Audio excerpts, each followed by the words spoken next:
Good morning all of you. एक बार फिर से आप सभी का स्वागत है आपके अपने चैनल MKK पाठशाला में। एक बार फिर मैं आप लोगों के बीच उपस्थित हूँ वर्णिका भाग 2 के ऑब्जेक्टिव क्वेश्चन को लेकर। आज का ये मेरा तीसरा क्लास है जिसमें मैं बात करूंगा आपके तीसरे चैप्टर माँ के तमाम ऑब्जेक्टिव को लेकर। जैसा कि आप सभी जानते हैं कि इस चैनल के माध्यम से मैं आप लोगों के लिए बिहार बोर्ड की संपूर्ण पूरे विषय का कंप्लीट तैयारी करवा रहा हूं। और इस सीरीज में मैंने सबसे पहले आपके वर्णिका भाग 2 का जो कहानी है उनके ऑब्जेक्टिव का सेशन लेकर आ रहा हूं। और आज का मेरा तीसरा क्लास है और मैं आपसे एक आग्रह जरूर करना चाहूँगा कि अगर आप इस कहानी को नहीं समझे हैं तो इस वीडियो के डिस्क्रिप्शन बॉक्स में मैं उस कहानी का लिंक दे दूंगा, जहां से आप पहले उस कहानी को समझ लेंगे। उस कहानी को समझने के बाद आपको जितना भी ऑब्जेक्टिव है वो ऐसा लगेगा कि ताकि आपका सबका सब याद हुआ प्रतीत हो जाएगा। साथ ही साथ जितने भी सब्जेक्टिव क्वेश्चन इस चैप्टर के बनते हैं उन सारा क्वेश्चंस को भी मैंने कहानी में इस प्रकार से इंक्लूड किया है कि आपको पढ़ के एकदम मज़ा आ जाएगा और आपको ऐसा फील होगा कि सारा क्वेश्चन आपको यूं ही याद प्रतीत हो जाएगा और आपको लगेगा कि हमको अलग से कुछ भी नया पढ़ने की ज़रूरत नहीं है। तो कहानी में हर सब्जेक्टिव क्वेश्चन हो या फिर हर ऑब्जेक्टिव क्वेश्चन हो आपको कंप्लीट रूप से याद हो जाने वाला है। इसलिए मैं आपको एक बार फिर से रिक्वेस्ट करना चाहूँगा कि एक बार आप इस कहानी को ज़रूर देखें, उसके बाद आप ऑब्जेक्टिव क्वेश्चन लगाने के लिए हमारे इस वीडियो पर आएँ। इसमें कुल मैं आप लोगों के लिए कुल 33 यानी कि कुल 33 क्वेश्चन दिए हैं, जो कि आपके एग्जाम के दृष्टिकोण से काफ़ी इंपॉर्टेंट है। इस 33 क्वेश्चन को कंप्लीट कर लेने के बाद आपका एक भी क्वेश्चन नहीं होगा जो आपसे एग्जाम में ना बने। तो आप निश्चिंत होकर इस क्लास में हमारे साथ बने रहें और अधिक से अधिक दोस्तों को भी जोड़ने का प्रयास करें ताकि इस क्लास का उनका भी लाभ हो सके। कि माँ शीर्षक कहानी का प्रमुख पात्र कौन है। प्रमुख पात्र का मतलब ये होता है कि इस कहानी किसके ऊपर कहानी किया गया है, इस कहानी में शुरुआत से लेकर के लास्ट तक किसके बारे में जिक्र किया गया है। तो इस कहानी में जो माँ के बारे में ही ज़्यादातर बताया गया है, यानी कि हम कह सकते हैं इस कहानी का जो प्रमुख पात्र है कौन है, माँ है। आपका ऑप्शन नंबर ए राइट हो जाएगा। क्वेश्चन नंबर 2, माँ कहानी किसने लिखा है, यानी इनका राइटर कौन है, इनका लेखक कौन है। तो माँ कहानी का जो राइटर हैं वह ईश्वर पेटलीकर जी हैं। रही बात इसको याद करने के लिए तो आप एक प्रकार से मन में ये भावना को बैठा लें कि कोई भी माँ होती है अपनी संतान की कामना करने के लिए, उसके कल्याण के लिए ईश्वर से प्रार्थना करती है कि भगवान उनके जो भी संतानें हैं उनका भविष्य अच्छा हो, उनका आगे का दिन अच्छा हो। तो ईश्वर से प्रार्थना करने के कारण आप समझ सकते हैं या फिर आपको ये बात मन में हमेशा याद रहेगा कि माँ कहानी का जो राइटर हैं वह ईश्वर पेटलीकर जी हैं, यानी कि आपका ऑप्शन नंबर ए यहाँ पर सही हो जाएगा। नेक्स्ट क्वेश्चन देखते हैं। क्वेश्चन नंबर 3, माँ शीर्षक कहानी को किसने संपादित एवं अनुदित किया है। अनुदित का मतलब हो गया ये कहानी को कौन रूपांतरण किया है। रूपांतरण का मतलब किसी और भाषा से किसी अन्य भाषा में किसी भी चीज़ को लिखने को अनुवादित या फिर रूपांतरण कहा जाता है। तो चूँकि ये जो कहानी है माँ कहानी एक गुजराती भाषा में लिखा गया है और इस गुजराती भाषा वाले कहानी को गोपाल दास नागर जी ने हिंदी में अनुवाद किया था। कौन? गोपाल दास नागर जी, जो कि आपका ऑप्शन नंबर सी एकदम राइट होगा। इसका अनुवादक कौन हो गया? गोपाल दास नागर। क्वेश्चन नंबर 4, माँ की कितनी संतानें हैं। तो माँ की कितनी संतानें हैं, तो माँ की जो यहाँ पर जो है 4 संतान हैं। 4 संतान कहे तो ये माँ के 2 बेटा है और इनकी 2 बेटियां हैं, यानी कुल मिलाकर माँ के पास कितनी संतानें हो गई? 4 संतानें हैं। आपका ऑप्शन नंबर डी यहाँ पर राइट होगा। क्वेश्चन नंबर 5, माँ को कितनी पुत्रियाँ थी, यानी इनकी कितनी बेटियाँ थी। जिससे पहले मैंने आपको बताया कि माँ की 2 बेटियाँ हैं और 2 बेटे हैं, यानी कि कुल मिलाकर इनकी 4 संतानें हो गई। तो यहाँ पर पुत्रियों की अगर जिक्र किया गया है तो माँ की पुत्रियाँ कितनी होगी? 2 होगी। ऑप्शन नंबर सी आपका राइट आंसर होगा। क्वेश्चन नंबर 6, माँ को कितनी पुत्र थे, यानी पुत्री भी 2 है और इनका पुत्रियां भी 2 हैं। तो इसका ऑप्शन नंबर क्या होगा? इसका ऑप्शन नंबर आपका सी सही हो जाएगा। इनका भी 2 पुत्र हैं। क्वेश्चन नंबर 7 देखा जाए।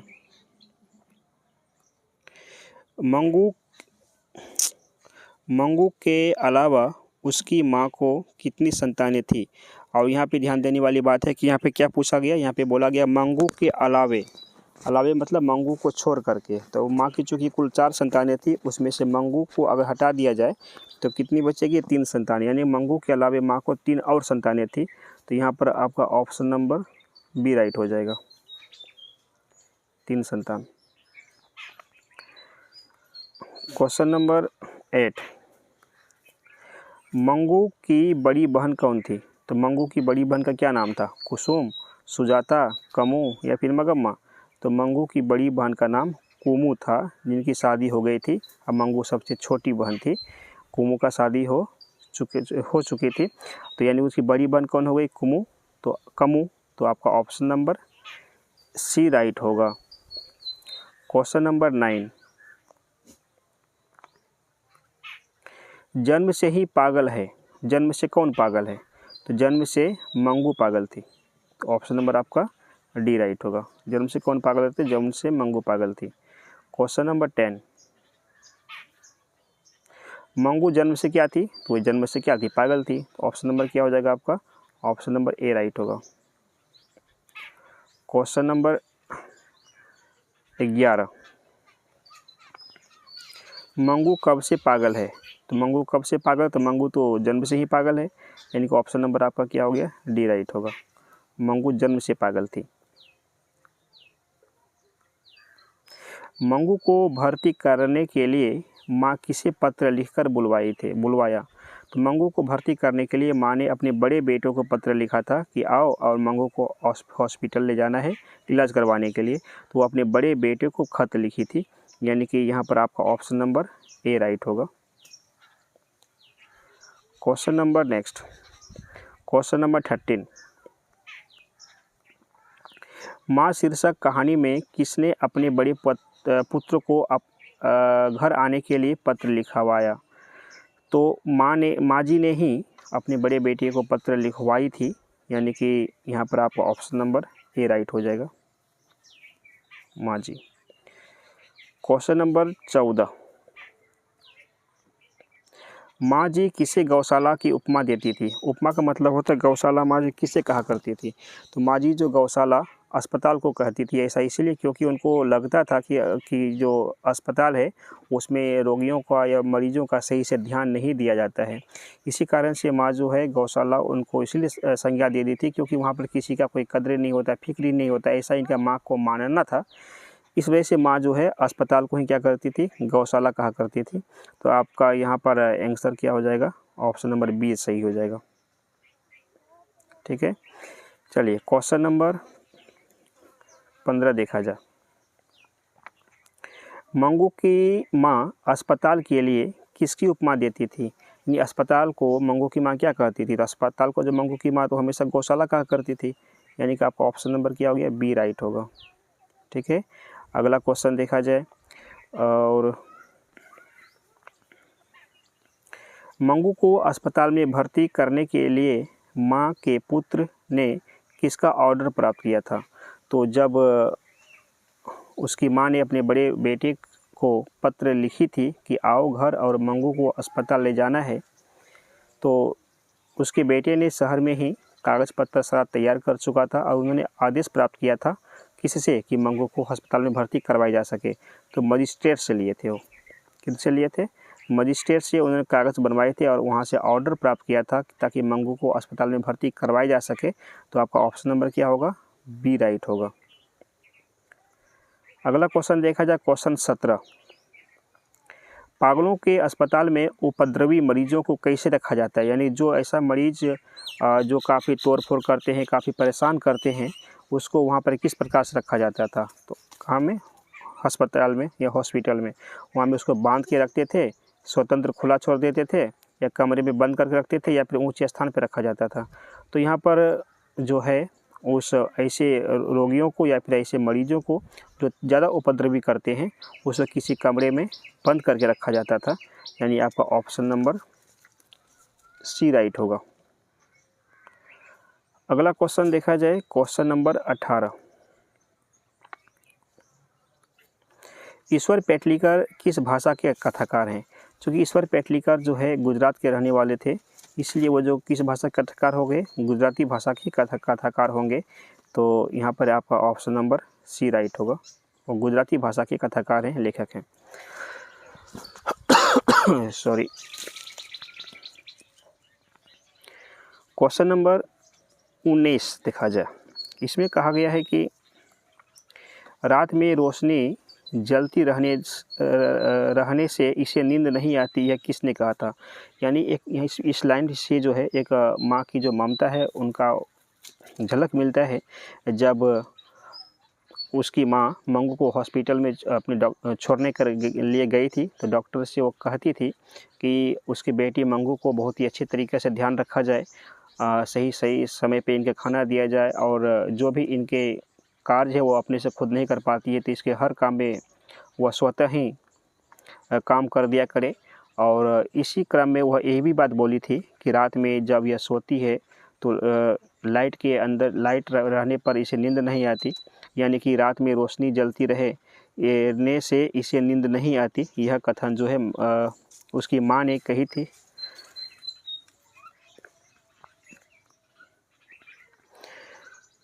तो यहाँ पे आपका ऑप्शन नंबर क्या राइट होगा, ऑप्शन नंबर आपका डी सही हो जाएगा। यानी माँ का कथन था।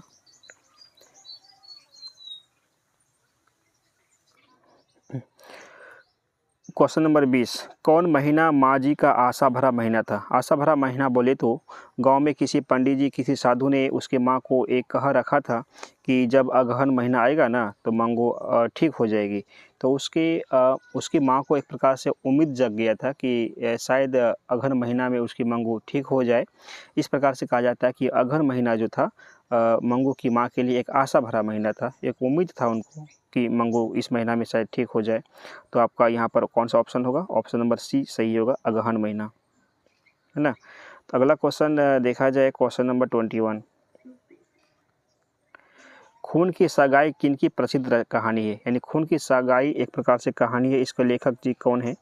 तो खून की सगाई का जो लेखक वो ईश्वर पेटलीकर जी हैं। तो इस बात को आप याद रखेंगे, ईश्वर पेटलीकर जी हैं, जिसका ऑप्शन नंबर आपका यहाँ पे बी राइट होगा। क्वेश्चन नंबर 22, 3 गोरे निष्पात डॉक्टरों ने एक मत होकर मंगू के पागलपन का क्या निदान प्रकट किया। जो गोरे निष्णात डॉक्टरों ने मतलब मंगू को देख कर के क्या फैसला किया कि मंगू का इलाज होगा या फिर नहीं होगा।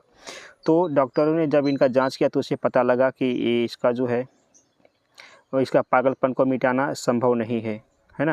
यानी मंगू को इस प्रकार से पागलपन था बचपन से ही कि उसको ठीक करना पॉसिबल ही नहीं था। डॉक्टरों को लगा था कि इसे हम लोग ठीक नहीं कर सकते हैं, तो उसे पागलपन मिटाना संभव नहीं था।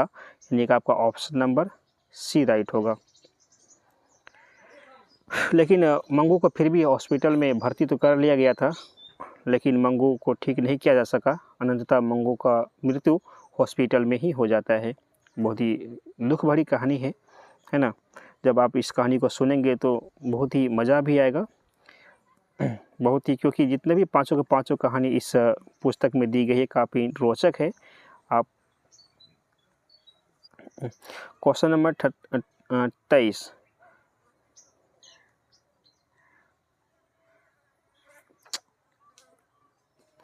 कौन सा महीना माँ के लिए आराध्य बन गया था। आराध्य का मतलब वही हो गया उसके उम्मीद या फिर उसके जीवन का सबसे अच्छा महीना या एक उम्मीद का महीना। तो जिस महीना को वर्षों से इंतज़ार कर रही थी वह महीना था अगहन का महीना, क्योंकि इसी अगहन के महीना में उसकी बेटी के ठीक होने की संभावना था। ऐसा उन्होंने साधु महात्मा लोग या फिर ओझा लोग ने कहा रखा था। तो आपका ऑप्शन नंबर डी यहाँ पर राइट होगा।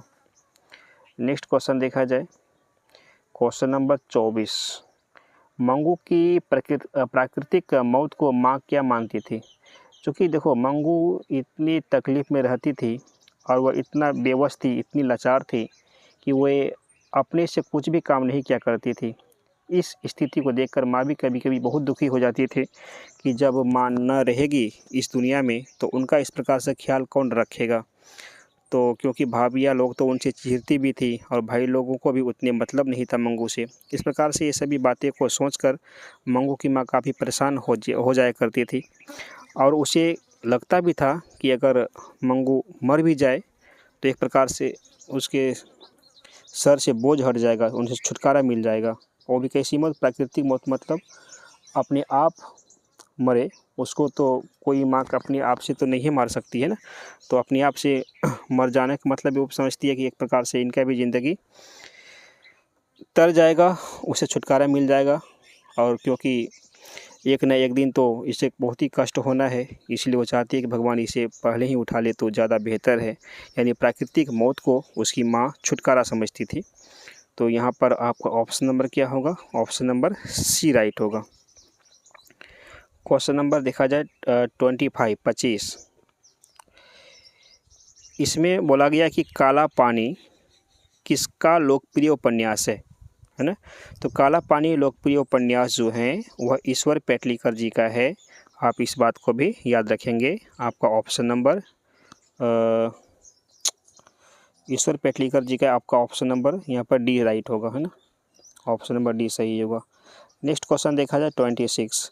इस क्वेश्चन में बोला गया है कि अंदर किसी को देखने जाने का नियम नहीं है, यह किसने कहा था? जब मंगू ने डॉक्टर से आग्रह करने लगी कि मुझे अंदर जाके देखना है कि मेरी बेटी जो रहेगी हॉस्पिटल में उनकी व्यवस्था कैसी है, वह तो इस कथन पर डॉक्टरों ने कहा था कि नहीं, आप अंदर जाकर के नहीं देख सकती हैं, यह हमारे नियम के खिलाफ है। सो डॉक्टर ने मेट्रन ने कहा था।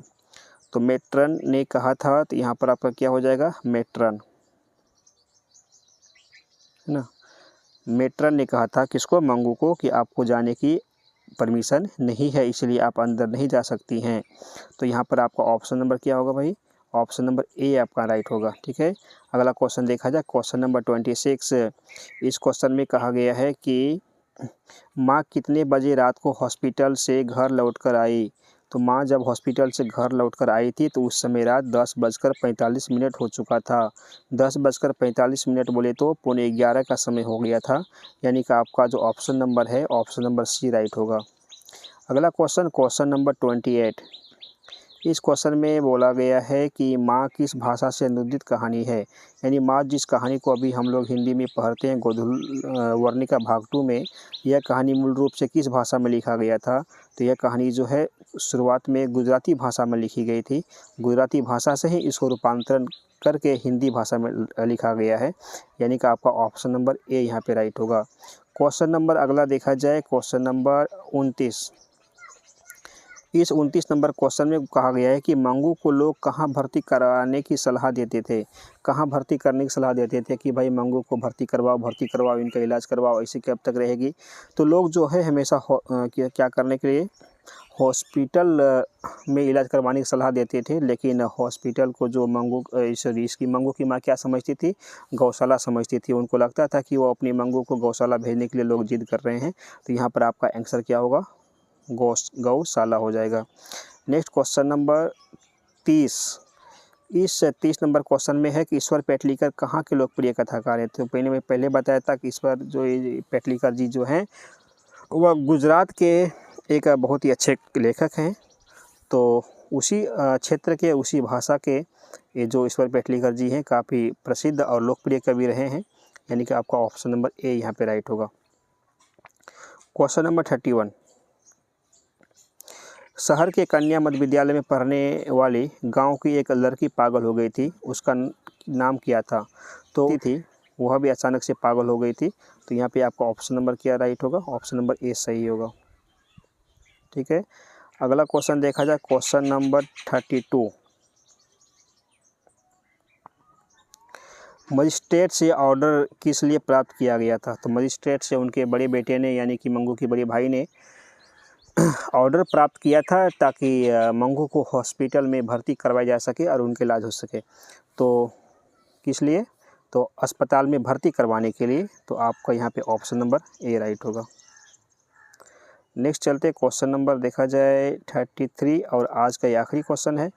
इसमें किसने ज़िंदगी में पहली बार अस्पताल का विरोध नहीं किया? ज़िंदगी में पहली बार का मतलब ये हुआ कि वो हमेशा अस्पताल का विरोध ही क्या करती थी, क्योंकि वो हॉस्पिटल कौन करती थी? तो मंगू क्या करती थी? वो ऐसा इसीलिए क्योंकि उनको मान्यता थी कि वो ऐसा, उनको लगता था कि हॉस्पिटल में मरीजों का सही से देखभाल नहीं किया जाता है, इसलिए उसकी माँ जो है हॉस्पिटल का गौशाला कहा करती थी, है ना? तो लेकिन जब कुसुम उस हॉस्पिटल से पूरी तरीक़ा से ठीक होकर के आई तो उसके माँ के लिए भी एक उम्मीद का रास्ता बन गया कि शायद हॉस्पिटल में लोगों का सही मायने में ठीक किया जाता है। तब जब लोगों ने उसे पुनः मंगू को हॉस्पिटल में भर्ती करवाने का नसीहत देने लगे, उनके बोलने लगे, तो उनके माँ को भी लगा नहीं चलो एक बार जाकर देखते हैं, बी सही होगा, क्योंकि माँ ने आखिरकार मान ही ली कि हॉस्पिटल में क्या होगा, इलाज करवाना चाहिए। तो ऑप्शन नंबर बी आपका राइट है। इस प्रकार से आप लोगों ने देखा कि इस चैप्टर में मैंने कुल 33 क्वेश्चन को करवाए हैं और आप 110% समझ लीजिए कि आपके एग्ज़ाम में इनसे बाहर क्वेश्चन नहीं आने वाला है ना, इसी में से क्वेश्चन पूछा जाएगा। तो चलिए फिर मिलते हैं एक अगले क्लास में एक अगले चैप्टर को लेकर के, और तब तक के लिए आप अपनी पढ़ाई को कंटिन्यू जारी रखें और अधिक से अधिक इस क्लास को अपने दोस्तों के पास शेयर करें। और मैं आखिरी में एक रिक्वेस्ट भी आप लोगों से करना चाहूँगा कि अगर आप लोग इस चैनल को सब्सक्राइब नहीं किए तो सब्सक्राइब भी कर लें